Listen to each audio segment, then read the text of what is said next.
Okay, the next thing that I'd like to say very briefly is a quick talk about activities. When you sign up for an activity, especially if it's one which has limited numbers or which is a paid activity, and you then discover you can't make it, would you please cancel on the app? There is, if you sign into your tickets on the app, then you have the option of cancelling. This allows people who are on the waiting list to join. If you don't do that, or if you just contact the organiser, they can't cancel you, and therefore that space is not available. And equally with paid visits, really, I think we're going to have to institute a policy that you're liable if you don't cancel in reasonable time, because otherwise organisers are ending up paying the difference, and obviously that's not fair. Next one that I wanted to mention, one of the members who's not here today, Astrid, is doing a collection of old spectacles, so which are then reused, they're given out through various charities. If you have any, would you try and bring them along? Next time we're here, we'll put up a box that you can put them into. They sit around in drawers. I know my bedside table has about 3 pairs of old glasses. So they could have a second life, and that would be a very useful thing to do. It costs us nothing, it gives us a bit of space, and it's a help. There are various people who need to have a quick word. Could I ask first of all, Angela, that photo? Yeah, sure.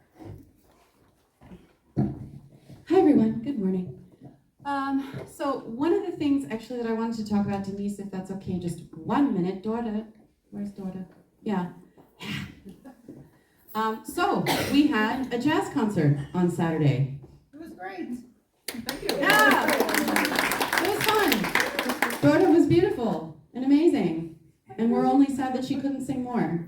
But the point was that it was to raise money for 2 of the charities that we support, the Frauenhaus and the Falco Target project, which is called Awesome Blossoms. And I'll tell you about that in a second, but Dorda wants to tell you how much money we made. First, thank you everyone who came. I know we did this on a quite short notice, our concert, so many didn't have the chance to come.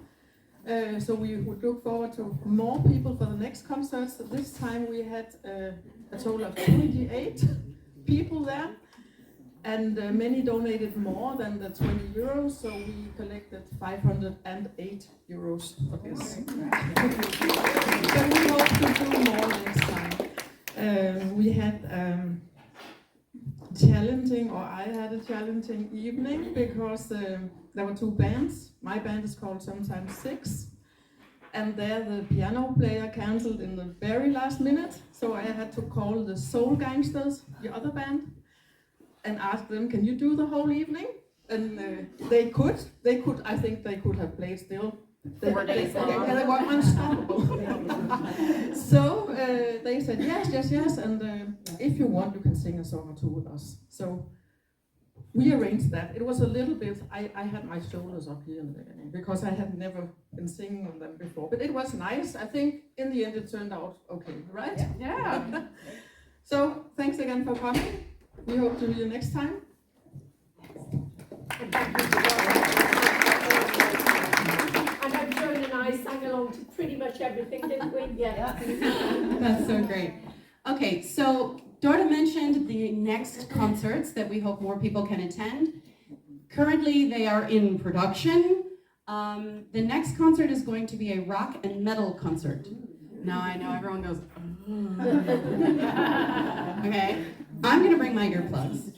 But I think, as Dorda said, we had a lot of short notice going on. We learned a lot from organizing this concert, as far as the mechanisms of the way our club runs and everything like that. Please put on your calendars whether or not you plan to attend a rock and metal concert. Please put on your calendars the weekend of the 18th, 19th, the Friday, Saturday of October. 18, 19 October. It's not completely filled out again, but that's what Miriam is looking at for us. Thank you, Miriam. So please put that on your calendars because we will want everybody to tell everybody that you know, whether or not you think they would come, to show up at this concert with your earplugs. Okay, that's how I'm going to go. The classical concert, which might be a little more palatable to many of us here, is going to take place in February. That will probably also be around the middle of the month. Some more information on that later. Now, the real reason that I'm up here and the actual job I do in this club is Falco co-rep. The reason for these concerts was because I was thinking, oh, we should raise some more money for Falco, the target project. So what is Falco? I'm going to address an elephant in the room. Falco stands for Federation of American Women's Clubs Overseas. Now, most of us in here are not Americans. I know I am, but that does not mean that Falco is not for you. It started that way. I believe that they've kept their name for continuity's sake and for the services that they still provide for American citizens. But Falco is an international club of clubs. And what is it for you? What's in there for you? All kinds of stuff. All kinds of stuff. They do educational awards for our kids. It doesn't matter what nationality you are. Everyone here is automatically a member of Falco because you're a member of this club. That is super. They offer these educational awards. They offer development grants. So if there is a charity that you would like to support somehow, that I believe they're doing local, like your local places. Every year they take project requests for money to support some kind of project. They're hosting all the time all kinds of virtual workshops for anything that you can think of, really. The one that came up most recently is something about having your kids going away to school in the UK, some kind of application procedures and these sorts of things. There's a whole planet of stuff at Falco. The website is falco.org. You are automatically a member, but to see all the stuff there, you do need to create a login. And if you don't know how to do that, and you're like, oh, I don't know, Angela, then just come find me, okay? And I will walk you through absolutely everything. Like, we can sit down and do it together even. You do have to create a login to see the calendar of events and to see all the things that are there. But also, please do check if you use Facebook. The intention is to post more there. I'm hoping the social media team is going to help me with that. Please check the Facebook group that we have. There will be things going up there. I know that I sent an email a while back about the different sort of elements that are going to be going on every day. And also the interactions space on our website. Things for Falco will also be posted there. What else do I want to say? Our club is based on camaraderie, culture, and charity. For me, Falco checks all those boxes. It's international, all kinds of cultures, supporting things all over the world. Charity, because they're supporting things from all over the world, it's an official NGO that has consultative status, guys, at the UN. This is a way for us to make our arms really, really long as far as impact is concerned. And then, of course, camaraderie, because there are events all the time that we can go to. Anyone can go. So it's really, really exciting. I want to get all of you excited about Falco because it is for all of us. Don't be put off by the A in Falco, please. All right? That's it for me. Thank you so much for your patience. Pam. Angela, just because I wanted to mention this, just for the American people regarding Falco, is I found out about it through an email that Angela sent, is that I was able to very easily get an account, a bank account with the State Department Federal Credit Union, which is a dream for Americans if you're having problems with your banks in the US. They don't like that we have German addresses, and I'm afraid my bank eventually will throw me out. So just as a side thing, but this case, it's only the American. Don't want to take away from what Angela said, you don't have to be American, but if you're American, for free, you can get a bank account at the State Department Federal Credit Union, which allows you to bank in Germany very easily with a card and everything. And your children, if they're American, you can sponsor them and for free get them also an account. So I wanted to mention. What was the name again? I need that. What was the name? All right, talk to Pam after. Yeah, talk to me after, because I'm thrown out. Talk to Pam after. Okay. Yeah, that's just one of the myriad of things that Falco does for all of us. Yeah, that's it. Thanks, guys.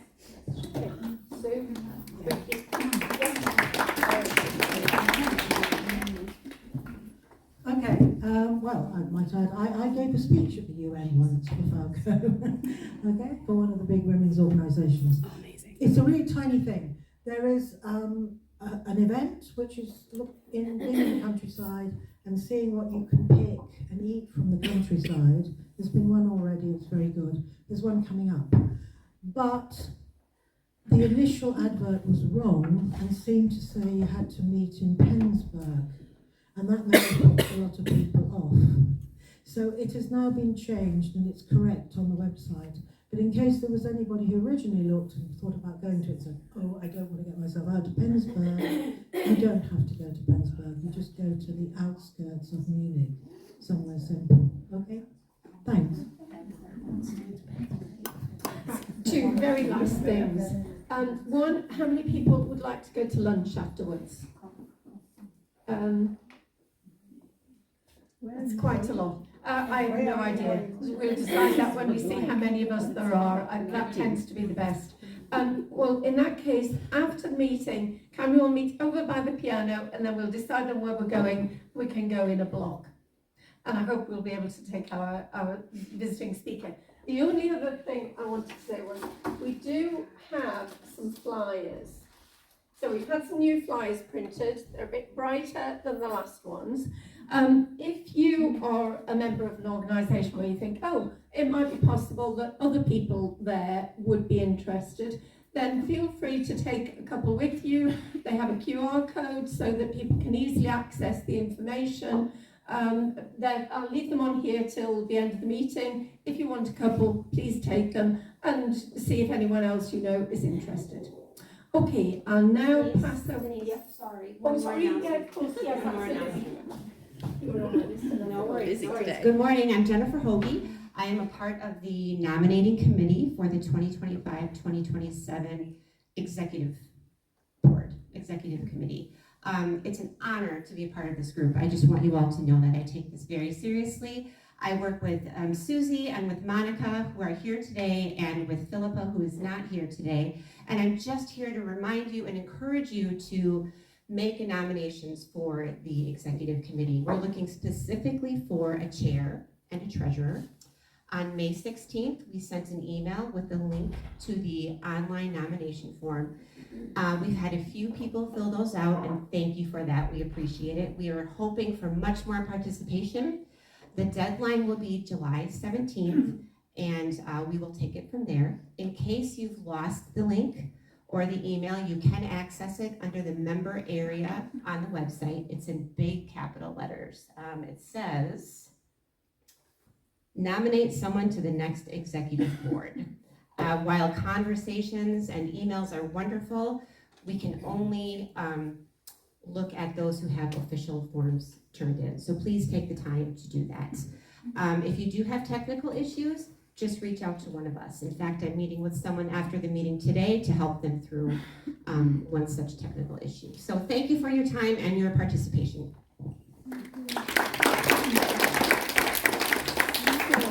One sentence about Yeah, go social on. media. Oh, good. And I have a really loud voice, so I'm just gonna stand here. As Angela said, we're trying to up our Facebook presence and Instagram presence. And I had a newcomers meeting yesterday, and people didn't realize that the more you like or share or just interact somehow with Facebook and Instagram, then the more robust it becomes for us. So if you see a picture, just hit like, and that will engage Facebook more for the rest of us that use it. Now Margaret will introduce our speaker, who must be wondering whether he'll ever get the chance to speak. Thank you, Gernot, for waiting here. So my name is Margaret Lumsen. For those who don't know me, I will make it very brief. I met Gernot last year while doing research for an article about sprouts and microgreens. I was thrilled to find this Munich startup, MingaGreens, and I was even more thrilled to find out their indoor farm is in my neighboring village. So I went over to have a chat, and I talked him into coming here to present MingaGreens and everything around microgreens to you. Okay, so here's the stage.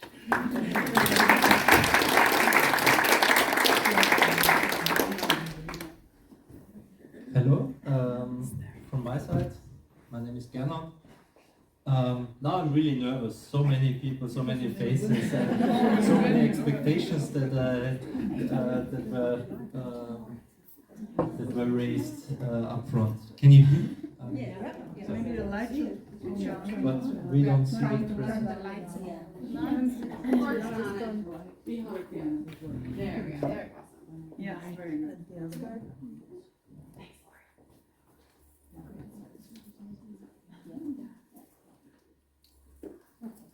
So it's a while that I've been talking in English, so sorry for my English up front. I have been talking a lot science in my previous life before I started or I decided to change directions to move into a completely other business, and I'd like to share with you the MingaGreens story, and I gave it a subtitle, When Friends Meet in the Basement. Not to drink beer, but to grow something. And also not to grow what has been legalized.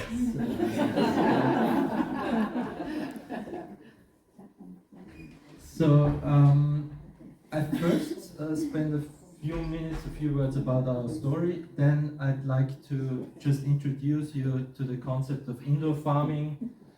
What are the potentials also on the background, the heavy rainfalls that we have. So it's kind of having its potential, but also still its pitfalls. And then I'd like to share with you what are microgreens, what are the difference between microgreens and sprouts, what make them healthy, and what do I need to grow microgreens. I have a few products with me, so I think you had already a first taste, but please afterwards harvest them and eat it. And also enjoy the different taste and texture of all those different greens. That's what actually excited me at the beginning a lot. These small, very tiny plants that have already a very, very intense, spicy flavor. So we are three friends actually. We met at the tennis court, so we play in a team. Florian, on the right side it's Thomas, and in the middle me. We all have completely different backgrounds. So Florian is a physiotherapist, Thomas is a consultant, working in a consultancy, and I actually had I have a scientific background of medical biotechnology. And during the pandemic, we couldn't first of all play tennis together, so we met in the evening online and said, okay, what can we do together? All with the background of having families, having children, wanting to show them also what you can do healthy, and also for something sustainable. First of all, our goal was to have our own product, because none of us had a product in hand that you can hand over and it's your actually additional child. We wanted to also do something sustainable, because the products we intended to grow actually were shipped from the Netherlands all the way down, so they have a lot of food miles, and it's an ideal product that you can produce locally. We wanted to help in order to also reduce waste, because a lot of these products are packed in plastic, and we tried to do it all plastic free. And indoor farming itself has a lot of potential of innovation. We put innovation and also technical things aside first, because we wanted to focus on the product, but in the future, indoor farming is about sensors, is about automation. But right now we all do it manually. So we started in February 21, basically a few months earlier in the basement of our house. The sporting equipment that I had was unused for a couple of years, so I threw it all out, and we put a tent in there just to make a few experiments first. And basically it turned out very well. So for me it was very healthy to see those small plants grow, and actually this very fast growing cycle. So if you also have a difficult period, as I had at the moment, it really helped me to see something grow, and it gave me a lot of energy. So we thought it's going to work, so we basically renovated the basement together, and we started to fill it with the first racks. And what did we do? We first tried to get feedback from the community. So we went out to the fields. We had a farmer who was a friend of us and said, okay, you can just try to sell your products next to my marketplace. And that's what we did. And basically the feedback that we got really made us move forward, because it was almost always positive. So we got an organic certified, so everything is organic. We only use organic seeds and only water, basically. There are no nutrients for those plants needed, because they grow so fast. In the first 2 weeks they don't need anything else. They have everything in the seed, and that's also something that's fascinating. They don't need anything, they have everything stored in them. Until mid-2022, we basically produced everything in my basement. It was completely packed full, and we delivered to all organic supermarkets in Munich, until it was just too small. So we had a 20 square meter room, and we did everything in there. We seeded the greens, we germinated them in there, we grew them, and we packed it. It was all in one place. So we needed to move, and we had an article in the newspaper that actually helped us to make our way to Herbertshausen. There's an old, unused, not used in its original way, a paper factory. And we got an offer to use one of the buildings that used to have the big tanks in it. So there was a lot of imagination needed when we first went there, but we said, okay, we think that could work out, and we renovated it, and since 2022 summer we are producing there. We sell to retailers now, also to deliver to the restaurants, because we can't do everything our own. We still have some restaurants that we deliver ourselves, because that's actually also important to have this personal contact. And we still deliver to supermarkets, and also in order to meet private persons like you, because that's what we saw at the beginning, that there is the garden cress, there's radish that you see, but there's so much more that we also wanted to bring to the people. I don't know if this works. I have a small movie that one of our customers made for us, and that can give you a bit of an impression how we grow. If it's going to work.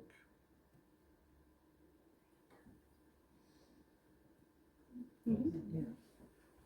So basically that's our farm now. We have a lot of different greens growing. We do it manually, and I brought also some of our substrates that I will give to you just in order to also grab it and see how it feels. We seed, we spray them with water, help them during germination, and basically do everything by hand. So it's actually a daily work that we do there. We do it 365 days a year.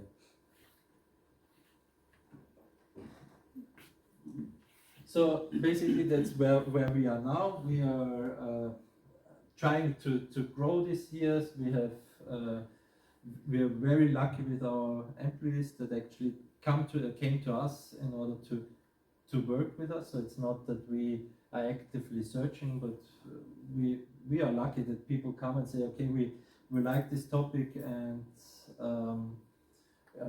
yeah, we are motivated to also grow greens.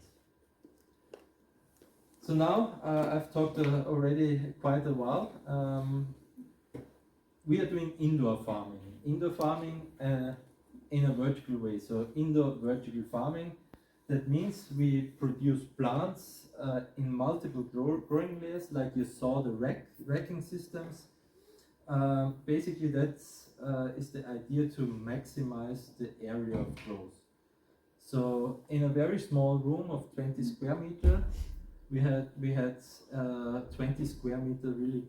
No, we had 40 square meter really growing space, because we grow basically up. And you can use buildings, you can use unused buildings, and that's also the idea, to not always build something new, but also use things that are available.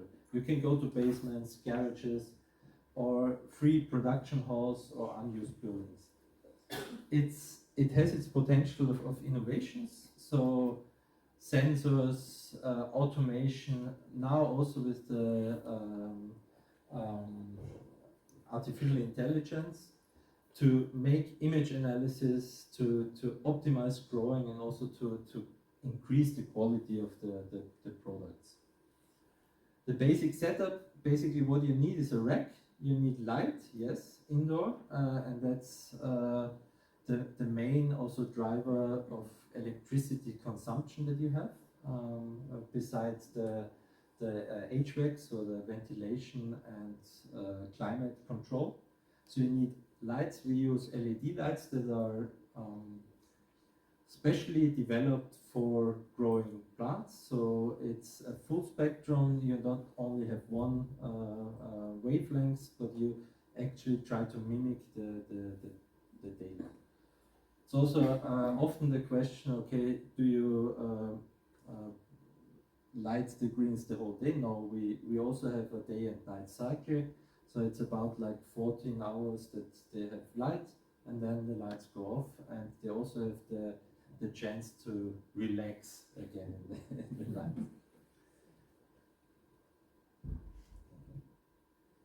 So sorry, this is in German, but I think it's a very good comparison between indoor farmings. You have the farmers have Gewächshaus, I don't know how it's in English. Greenhouses, yes, true. And you have the comparison to growing outdoors. And basically what you see, there are a lot of potentials of indoor farms, especially because you have a just-in-time production. You're not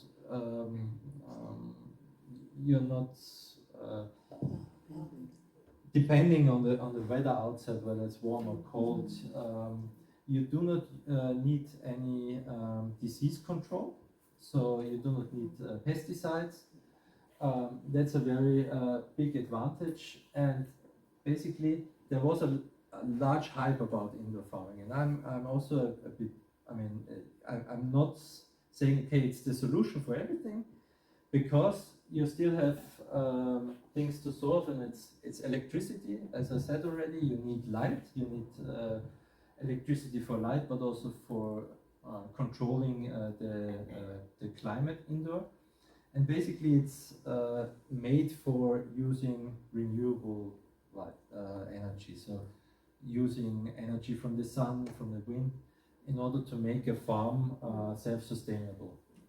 However, that costs a lot of money, and that's basically also what we say, okay, this is the aim or the goal where we want to go to, but first you have to either raise the money to do that, or you have to earn the money to invest in that. And you can automate, so actually in the end you can also make things easier for yourself. And with the rainfalls now, when I see farmers who are really struggling a lot, this is just a good add-on. I don't think it's going to replace it completely, and that's also not the goal, but it's a good add-on, and that's actually where I think people have to engage, and also not the farmers have to worry about it, but to work together. What can you produce? Yes, you can produce microgreens, but you can also produce a lot of herbs, salads, and also mushrooms. Mushroom is also a large business, either for the food industry, but also for pharma industry, for food supplements again. So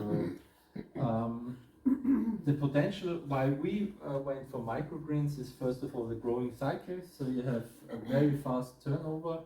It's 7 to 21 days. So basically the fastest ones from seeding to harvesting, it's 7 days, and I find it amazing. It's really amazing to see how fast and how fast they change. You also need not so much space, because the racking distance between one shelf to the other is just about 20 centimeters, and if you have bigger plants, also like flowers, you need just much more space again. And there's a huge variety. Basically, you can almost every vegetable or herb you have, you can grow, use as a microgreen. And you can obviously also grow it further. For example, the cilantro, coriander, I have in my garden. It's just growing big afterwards, and yeah, you can use it further.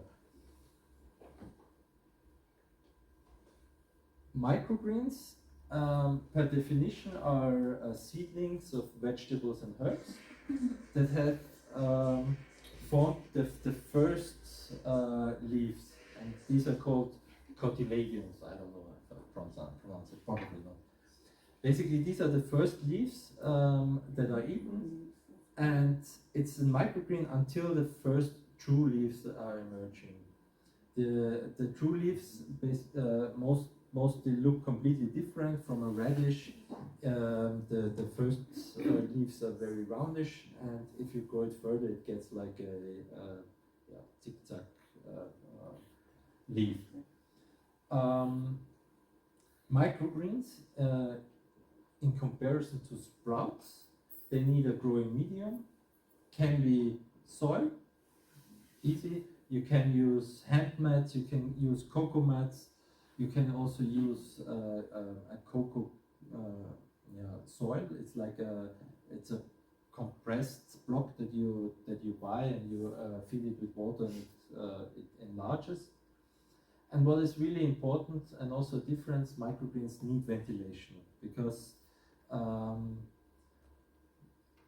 if you do not ventilate it properly, you will end up having molds problems, and that's basically everyone who tried it already is running into this problem once. And another big difference, it needs light. So basically it's the first leaves, they change their color once they go into light. That's also very interesting. It happens within 1-2 hours. That's from yellow, they turn green, and you can actually see biology there. It's really fascinating. Sprouts, they are only grown in the dark, in a watery environment, and it has to be really washed very carefully. Also, if you produce commercially sprouts, it's much more regulated than microgreens, because you have the chance of having microbiological contaminations in there.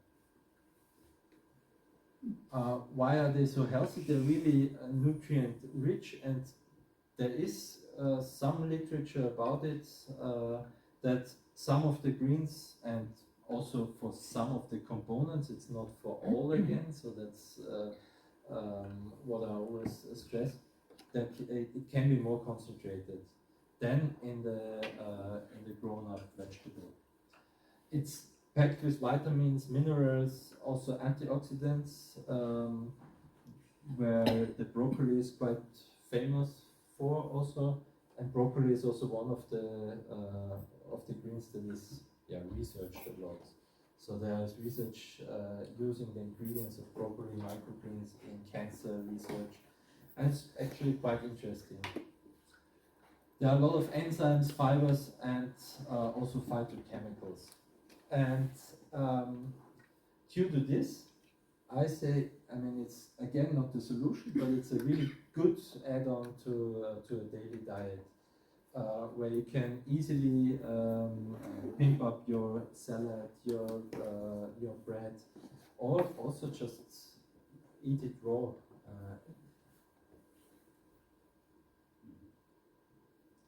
What do you need? You need growing trays, and I just brought some of ours. How we started. Basically, it's a tray. It's comes from the US. That's why it's called 1020 trays. It has a tray with holes up and a tray without holes where you fill in the water when you're watching, so you also not water from the top in the end anymore. But you can also be creative. You can grow it actually everywhere. You can use milk bottles as well. It also works.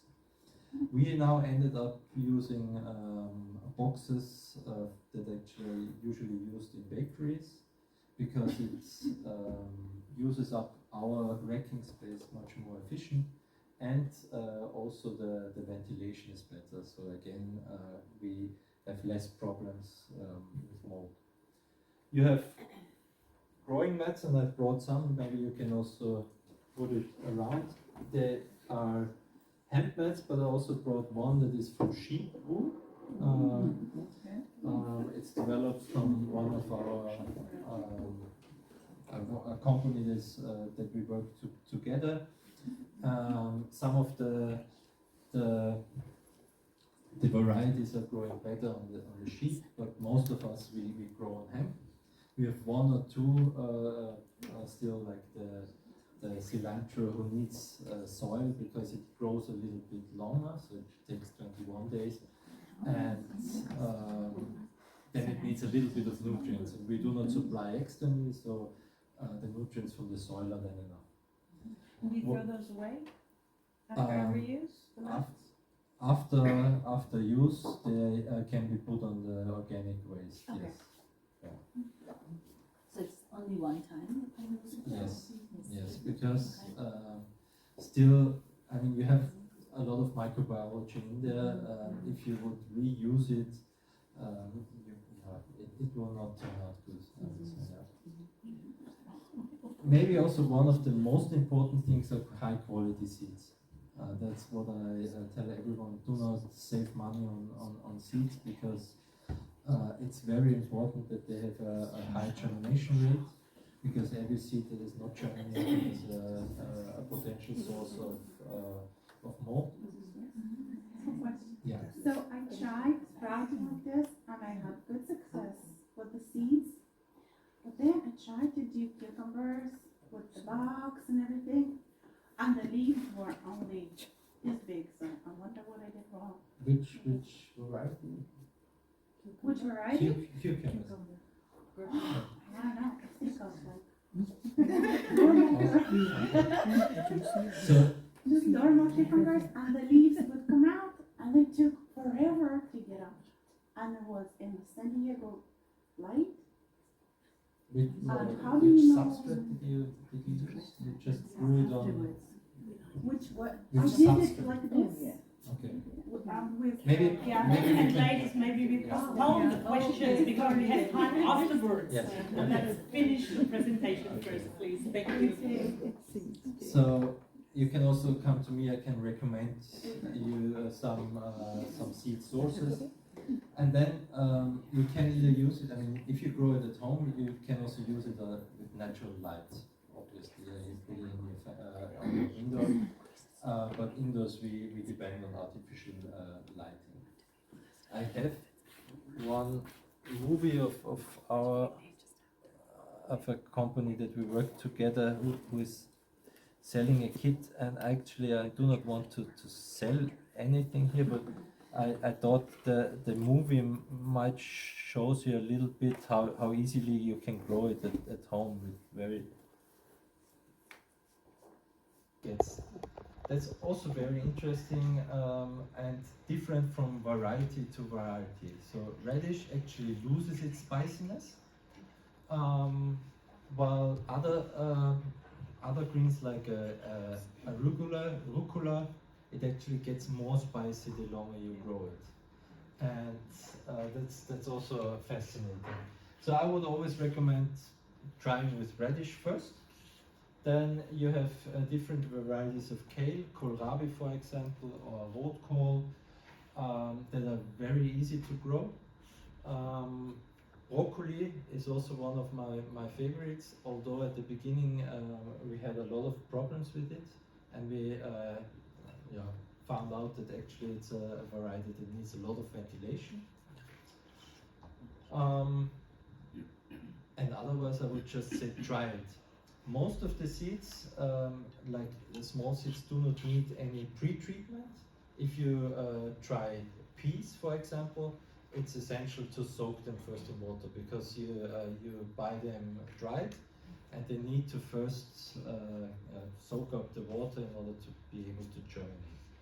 So some of the bigger seeds like peas or sunflowers that have a hard shell, they need water overnight treatment, and then they start to germinate.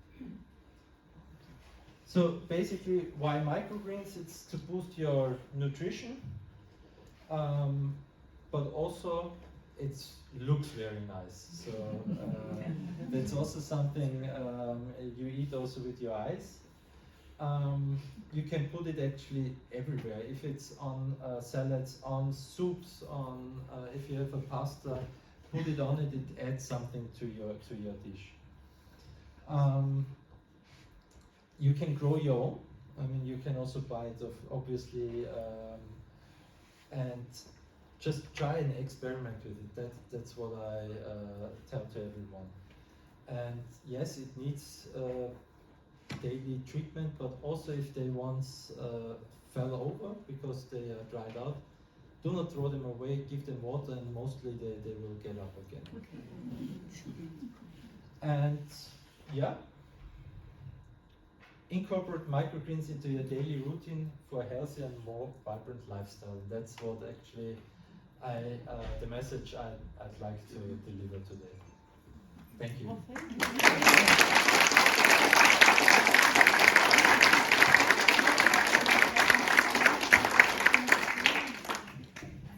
So let's figure out if our second microphone works. It Yes, does, it it does. does. That's perfect. So you keep yours, and I have mine, because I saw first question was from Miriam. Thank you so much. Thank you. Very interesting presentation. I was wondering about the seeds, where you get the seeds, because that's, I think, very important. And my second question would be, how do you scale up your business? Because it's a big challenge to work with retailers and individual clients and restaurants. How do you get to scale your business?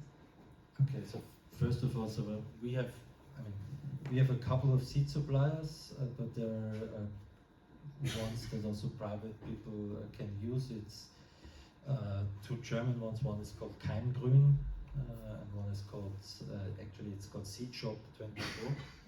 So you can buy most of the varieties there, also in very small quantities, so not in big quantities. And scaling, yes, that's basically our challenge this year.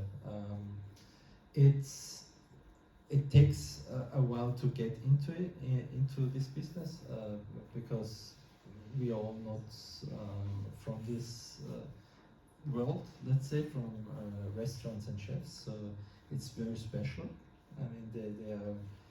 Most of them are also like artists, and artists are very special people. They have a very special mind. and also changing something that they have been using for ages is also difficult. But we are starting now. I mean, we have some collaborations with bigger retailers, and it's step by step. So we were growing now healthy, I would say, like 20-25% a year, and without the big retailers. So our customer base also changes a little bit. So we first delivered to private people, then we delivered to restaurants ourselves. We have a lot of business caterers, like at MAN or Allianz. We deliver them so that actually also the employees can cut themselves and increase their earning. And now it's really we need, in order to grow further, we need two things. We need more retailers, but we also have to professionalize our farm more. So it was a lot of testing, so we know now what is working, and we either have to invest in building our own farm, or we partner with somebody who has already a system that is more automated, because the most challenging thing is the workload. So everything that you can automate, from watering the plants, helps you to scale your business. Yeah. Thank More questions, so I try to be quick. Maybe it's you. Sorry, first. could you just give us an indication of how many seeds do you need to plant to, because it looks like there's hundreds. Yeah, it's a lot. Yeah, but also the seeds are produced for migraine, so it's not something that is taken away and usually used somewhere else. For a tray like this, you need you need 150 grams of sunflower seeds, I think. And I mean, it's difficult to say a number on how many seeds there are, because basically how you measure is the weight you have for 1,000 seeds, but that also is varying from batch to batch, because sometimes seeds are bigger, sometimes are smaller. You need a lot of seeds, yeah. So that's. All right, Denise. Hang on a second. What sort of temperature range do these grow in? We grow from 18 to 20 degrees. I actually like it a little bit better when it's cooler, like 18, 19 degrees, because you can control the growth a little bit better. If even though we are indoors, we have also different growing cycles. So one for the winter season, one for the summer season, because you really see that in the summer, even though the temperature is the same indoors, it grows faster. And I think either the seeds like the plants know it, but I think it's mostly the temperature of the water. So what we were struggling a lot in the winter was very cold water from the tap, because we use tap water. And if you have 9 degrees of water, it's really a huge stress for your plants. And that was something that we had to discover this winter. Yes? I just wonder, as a child, I think I was growing already these crusts, remember, on cotton wool. Yes. Yeah. We all did. Yeah. But it was only crusts. That's what most of the people know, yeah, and also what you do with children. But it's basically you can grow almost every variety, and for me it's really also nice to see. I have two daughters. One is now in school, And like for 2 years, she took greens with her for Easter breakfast. And it's amazing how fast those kids are harvesting and eating, and they're really enjoying it. And that's also something nice. Yeah, they learn, yeah, that you can eat those things as well. Although French fries taste better to them. You mentioned that you were growing in the basement, but what's the difference between the greenhouses or Wintergarten? It's more encapsulated, so you're more isolated. The greenhouses are basically mostly glass, and it gets also very hot due to the sun in summers, and it's basically too cold to use in the winters because you lose too much energy due to glass. Yeah. So in summers they have kind of sun shields that helps them, but I think it's more energy efficient if you grow in either basement or something indoors. But the light, you don't need the light in that case. Yeah, but you also in greenhouses you see supplemental lights that are provided, because what you want to have, and that's what the customers ask for. You have to deliver constant quality. It has to look almost always the same.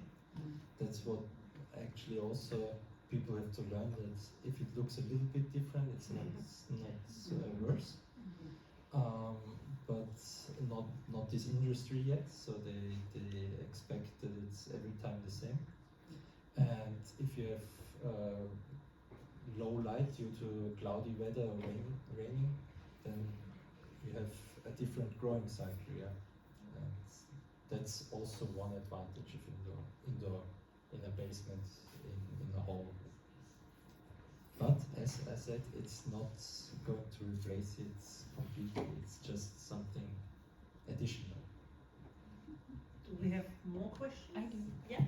So when you deliver to, thank you, when you deliver to a, I think I have it at my greengrocer, how long does it last then at the greengrocer? It depends how they treat it. Okay. So our experience is that the small supermarkets, they have the personnel that also wants to care for it. So if it's in a cold place, it can last there for, I would say, 4 days. Also, if they do not have everything out, but in the cooling room, then it lasts for a week. I would say. Yeah. Also, if you buy, and if you buy it from a grocery store, I would advise to check whether it's still wet or not. And if it's not wet, immediately add a little bit of water so that it lasts longer. And our experience from one of the biggest supermarkets is not organic, and we are not delivering there anymore because we delivered really fresh, completely fresh out of our farm. And in 2 days we went there again, it was almost dead. Because it was standing out due to the air conditioning. It's very dry in the supermarket. It was not working. Hi, I wonder about your business side here. Yeah. I mean, you invest. You have 3 partners, and how do you finance? When did you do your break even, or when do you start to get to have profits? Yeah. So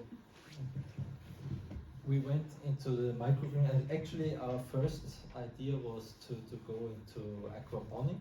It's a system where you actually grow fish together with your vegetables, which is also I think a very fascinating concept.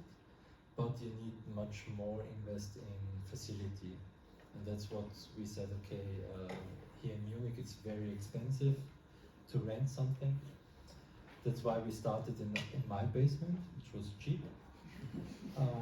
We basically financed all ourselves, so it's coming. We don't have an external investor, and due to also the move and the invest in our current farm, we are now in the third year, and I think this year could be the first year where we basically are break even.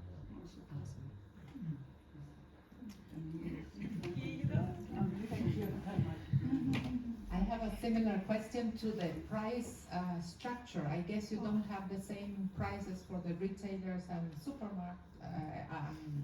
restaurants. And how about the price for normal private consumers? Where do we find your greens? Where do you find our greens?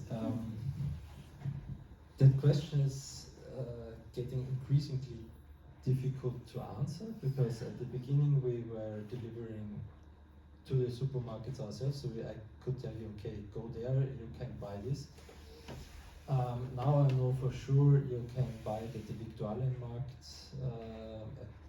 The stand is called Resiamarkt. That's where you get it for sure. Then in the region of Dachau, I know 3 supermarkets like the Naturkostinsel, Ranks, Viktualienmarkt, but we also are in the what used to be Basic. It's now Tegu. But there I just know we deliver to the retailer who delivers to Basic, but I don't know anymore which store orders what. And another thing is where you can get it at Knusper. That's an online supermarket that's increasingly it's growing. So the markets of Knusper is growing here in Munich. They are now established. That's actually we didn't think that this is going to be one of our best customers, but actually that's where it works also for this product, because we deliver it cold to them. It's cold stored at their storage, and then it's delivered to you. And the cooling is never interrupted, or just the 3 hours that they deliver to you. While in the supermarkets, it can sit longer there. How do you transport them or package them? Usually we package in these carton boxes, so there's no plastic anymore, and we deliver in these reusable folding boxes that basically all supermarkets are using. And there's either the 2 companies that we use, and it's kind of so we deliver it, we get the money from the supermarket for the box, and it goes for washing and it comes back to us. It's like a circle. Question here in the back. Question, how reliably do they germinate? I ask this because somebody bought us at Christmas a little hydroponic herb growing set, and it came with 3 little containers, 3 little vials. It has its own light and so on. And of those, there was a dill which germinated and grew like wildfire. I haven't yet found a use for all of that. Parsley, which after about 8 weeks has got something like 3 leaves, and basil, which hasn't germinated at all. So I'm kind of wondering how reliable are these? Yeah, basil is one of the most difficult ones, I would say. And it also takes very long. For me, it also never worked very good yet in hydroponic systems. So if I grow basil, I do it on soil. And it depends on the varieties. So for now, just to give you an idea, we are also from time to time struggling with germination rates, and we are still puzzled about it because we are using natural material like hemp, and it's really the time we have to change from batch to batch that we order. It's the time where we are struggling, and it's always one of the 10-15 varieties that is making troubles. for example, we discovered now, so basically this hemp is also roasted. That's either it's brighter or darker. And one of our varieties germinates very well on the brighter one, but almost not at all on the darker one. So there's kind of some ingredients in there that affect the germination. So I have two questions. The first one is, you mentioned you use tap water. Is it filtered tap water or is it just regular tap water? It's regular. Okay. So you can use like you Straight would, from your sink. like you would use it at home. Okay. And then my second question is, you mentioned that you at first did direct to consumer and kind of sold at the farmer stands, and they're still doing some direct to consumer at market. But I'm wondering, have you ever thought of doing direct to consumer when it comes to like boxes of microgreens, and so people can purchase directly from you, and it's like a subscription service, and so they get it, you have quality control, and they get your greens straight to their door? Yes, we started having an online shop, like doing this, but it didn't work out actually at all. And you need a lot of time to deliver. So basically, you have a lot of miles that you have to take to deliver to private customers. So I think it's, although you get more, per box you get more money if you deliver it yourself, but you also have to count in the time you're spending. So for us right now, it's not a business model. For a change, Miriam, I pass you now. No, I don't need that. No, I think I don't need it. Please do use it. Please do use it. Please do. I would just like to know, have you got any competition on Yeah, the local sure. market? Sure. The business like we are doing is growing. So there are, in Munich there are a couple of farmers. Basically, when we started, there was one who was selling, I think, from the region of Planegg. He had his farm. He had to close down after Corona. So we wanted to interact. So actually, we went to him and said, okay, do you want to collaborate or something? Because we think the market is big enough to have more. Throughout Germany, actually, there are quite some farms that we know already, and it's starting to become a network. Yeah? And that's also what we planned to do initially, to establish our farm, but then also to establish farms at different locations, again with the idea to deliver, to have a shorter delivery route. We have founded one company in the neighborhood of Aschaffenburg, together with somebody who was interested in, and after half a year, due to personal reasons of this person, we had to stop there again. But yes, there are a lot of small farms, and basically we are trying to compete with the big farms from Netherlands. Yes. I have two questions. First, I love cilantro, and it doesn't work. I just heard you need soil. Maybe you can give me a recommendation. Cilantro, first, is also one of the difficult grows. It can work also on hemp, but what you need, so cilantro is like a small ball, and the seed is actually contains it's two halves. So basically, one seed gives two plants, and what works better is if you buy seeds that are already splitted, so kind of into the two halves.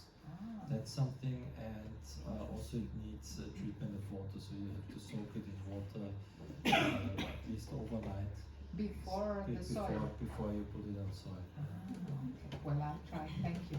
The other question is, I work in meetings and events, and I visit a lot of trade shows, and I usually get a lot of giveaways, some being seeds in hemp and not to germinate, and I always plant them and they come out. Would that be a thing you could also offer, or are the seeds too sensible to transportation and whatever? No, seeds are, if you store them or keep them dry and store them at really extreme temperatures, they're quite robust. Yes, we thought about it, we just had not the time for it, because it's basically also only me who is doing it full time, and my partners are doing it beside their jobs. And this is something that a lot of people did, so you can find a lot of these growing kits, and we thought that the market is already saturated, and adding one more was not something that excited us. Yeah. Maybe from a business side, it's good to have it also in your product list, but we wanted to focus on something else. Okay, thank you. Hi, did I get it right? Basically, you get your seeds, they start to germinate, and when they get the first leaves, then you can eat them. Sure. Yeah, so for example, if you decided you're going to grow, say, runner beans or something like that, that would work as well. Anything like that, just the first leaves, and then you can eat it. Yes, and the difference to sprouts is that you just eat the stem and the leaves. So due to the fact that you grow it on a substrate, it gets roots, and you just cut it like at half a centimeter above the substrate, and then you can eat it. Okay, so thank you. All those. Okay, I saw you. No, I think I can talk loud enough. Some ladies need the money. The things that the address you showed of Amazon, would that be a ready-made kit, or are they selling? It's basically a kit. Basically, what you get is hemp mats that are pre-cut and some seeds and varieties. Yeah. Okay, so it would be a kit. Yes. And the seed, where do they come from? Are they of a reputable supplier? You have to buy your seed somewhere of Yes. good quality.